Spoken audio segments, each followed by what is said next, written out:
dog walking, when we had a gap in coverage, coming over and just spending some time with Mom. I honestly don't know what we would have done without you. Jean, Fanny, Helen, the prescription pickups, Arlene and Barbara, the bridge girls, who would come with homemade soup and bread and their cards.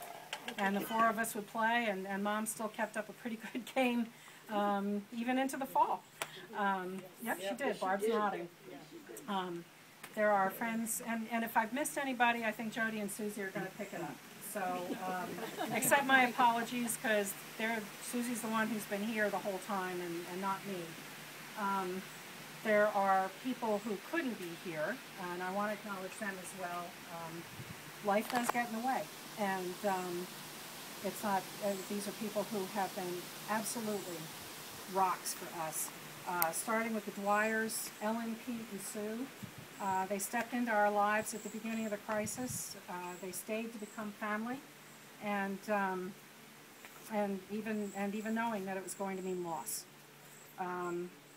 The Polnacks, Grace and Carl, who have made it possible for our family to be together on so many occasions. They've handed over the keys to Castle Polnack, Chateau Polnack, whatever you want to call it. It's a beautiful place, and they have showered us with hospitality. And the word shower, I have to tell you, they have the most awesome shower.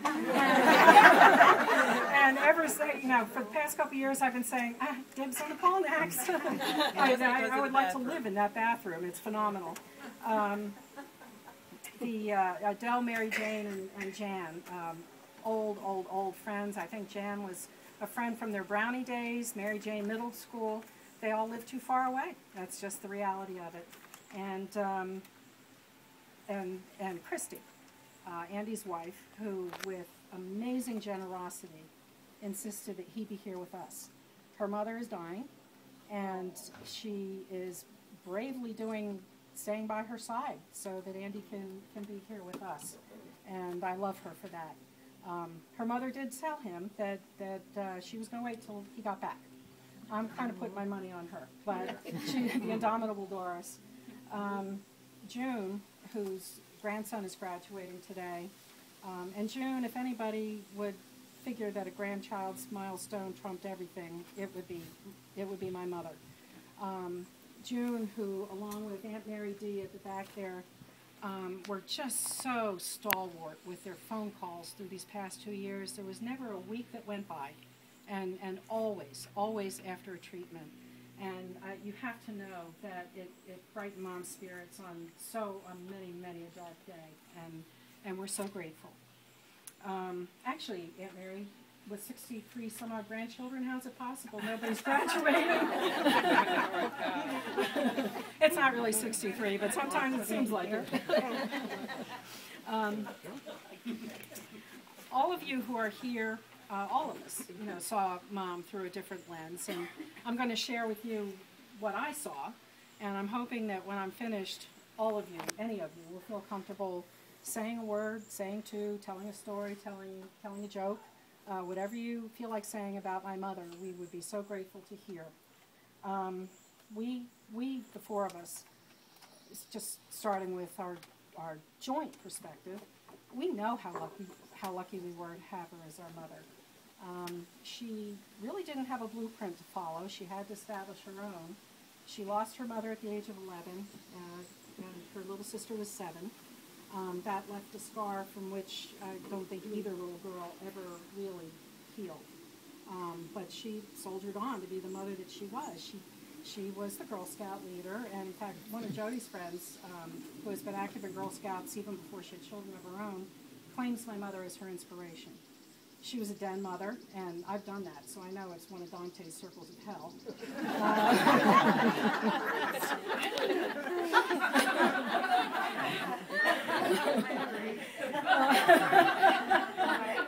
She helped with homework. She loved music. She passed that on to us. She loved Broadway musicals.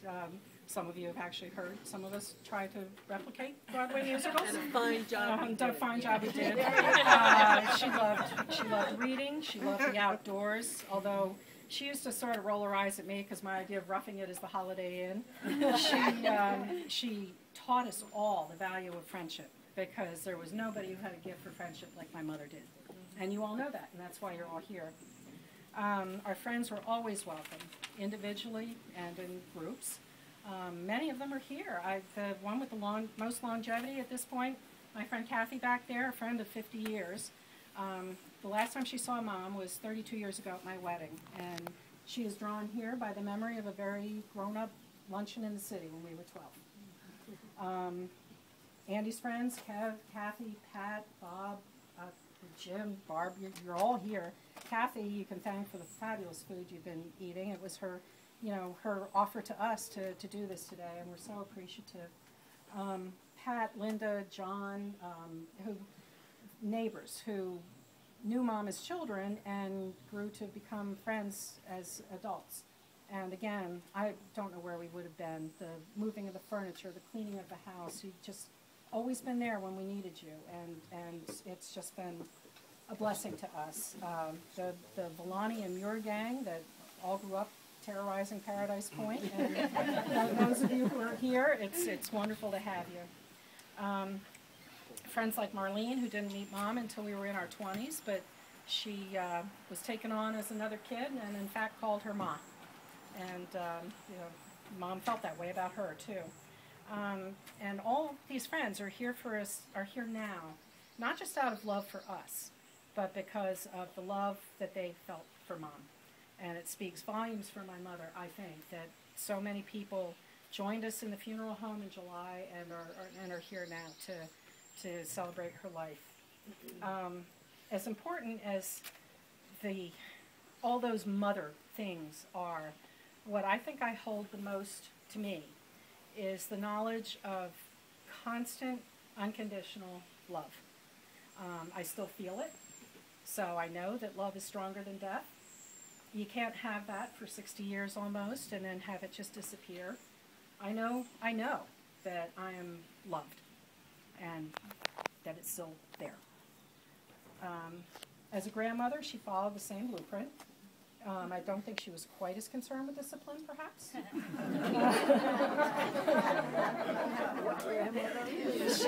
She attended all the important events. In June, she didn't miss a single graduation, not even middle school. She was there when Caroline and Gordon had their lead roles in Guys and Dolls and Damn Yankees. She was there for Brendan's first and only ice hockey goal. She knew all of their friends, and actually, well, Chrissy's here and Maggie's coming, and they all called her Grammy, just like the kids did. She paid attention to what was going on in their lives. She knew a little bit about their culture, maybe not Grand Theft Auto, and I was really relieved about that. But she knew what was going on, and she, even though she might not always have gotten it right, like it was last Thanksgiving, she pointed down to Caroline's boots, and she said, "Are those uglies?" And what was it then? And what was it she called hands-free technology? I think it was a blue nose. But every now and then she got something right too, and she got a big kick out of one thing she picked up from them. And there's a little bit of a backstory here. I left Baltimore to meet her at Geisinger about a year ago, and I was wearing khaki pants and a black shirt and black Merrells. So I got to Geisinger, and there's Mom wearing khaki pants and a black shirt and black Merrells. So I actually froze because rather than put on my hoodie, which was sort of a coral color, well, Mom had a sweater that was coral. Yeah, you got it. So I'm busily texting Caroline because I knew she'd be so horrified that her mother. So I'm texting away, and I'm saying, "Well, you wouldn't believe."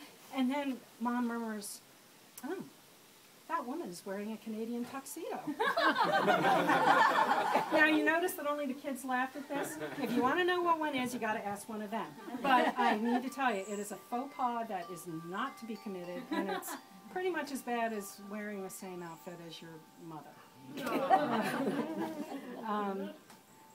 One of the fun things about this anecdote for me is that it highlights one of Mom's favorite pastimes. You know, we all know about the golf and the bridge and the yoga.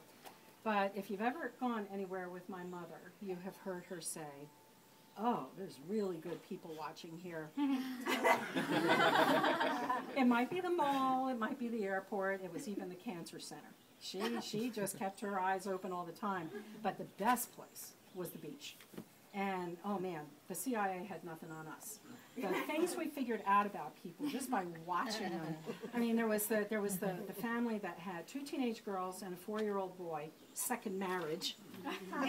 And we figured out that the reason that the stepmother was so aloof with the girls was she figured out that trying to be nice to them was like trying to pet rattlesnakes. There was the family with the adorable little triplets, fertility drugs. And then there was this one family, and they were really noisy, and I don't want to hear anything about how I shouldn't be throwing stones on this one, but they were really noisy, and they had 3 little girls, and names all began with E. And one day we took a day trip on a rainy day, and we heard this ruckus, and Mom, without even looking up, says, "Oh, it's Evelyn and Eleanor." It finally occurred to us to wonder what people were saying about us, and what we figured out was that it was something along the lines of, "Oh, it's those creepy sisters who are always watching everybody." With all this people watching, though, Mom was never unkind. Never, never, never. She believed fervently in the golden rule, do unto others as you would have others do unto you. It was a simple but effective moral code, and I think we all probably heard it at a very young age, probably the first time we ever said anything unkind to another child or excluded anybody or just did something mean. It just wasn't tolerated. Jody heard it all the time. Yep.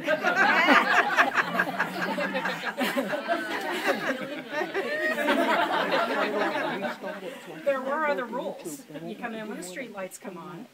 No TV until your homework's finished. No stacking plates at the table.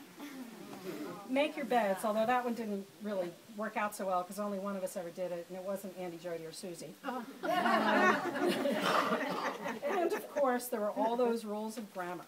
And Susie has a good story for you later if she, I'm sure you remember it. Lay down, lie down. That one, yeah. Any of those rules could be sort of negotiable, but the golden rule was never to be violated. And it doesn't mean she couldn't make a gently critical remark, like when somebody was wearing something that was really weird. She would say, "Oh, where are the fashion police when you need them?" But she always attributed that remark to you. She always said, I mean, she didn't even come up with that one on her own. And there was this really annoying nurse in the hospital, and Mom's way to get back at her was one day she just wouldn't let me put the woman's name on the dry erase board. I was like, "Oh, Mom, you know, that's really out there. Are you sure you want to be that mean? You want to be that bad?" But she really did look for the best in people, and I think always, never failed to find it. And in fact, Jody and I were saying just the other day that we should establish a new rule for, you know, moments of difficulty with other people. What would Nancy do? And I don't think we could go wrong.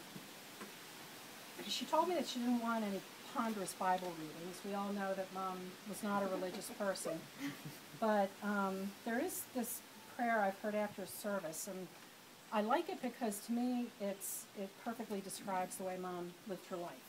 It's referred to in some places as a prayer of commission or instruction, if you will. And it goes like this. Go forth into the world in peace, be of good courage, hold fast to that which is good, render to no one evil for evil, strengthen the faint-hearted, support the weak, help the afflicted, honor all persons. Jesus' command to love our neighbors as ourselves, Mom's golden rule, all of it the same. You all know how ferociously my mother fought this disease. At last count, it was probably 6 to 8 toxic cocktails. I don't know. She just wanted to fight it. She wasn't a tough old bird. She didn't trash talk the opponent. She just faced it with stoicism and quiet strength and dignity, and it's how she faced every other adverse thing that ever happened in her life, in my memory. Some of my friends whose elderly parents made different decisions regarding treatment would ask me, what is she holding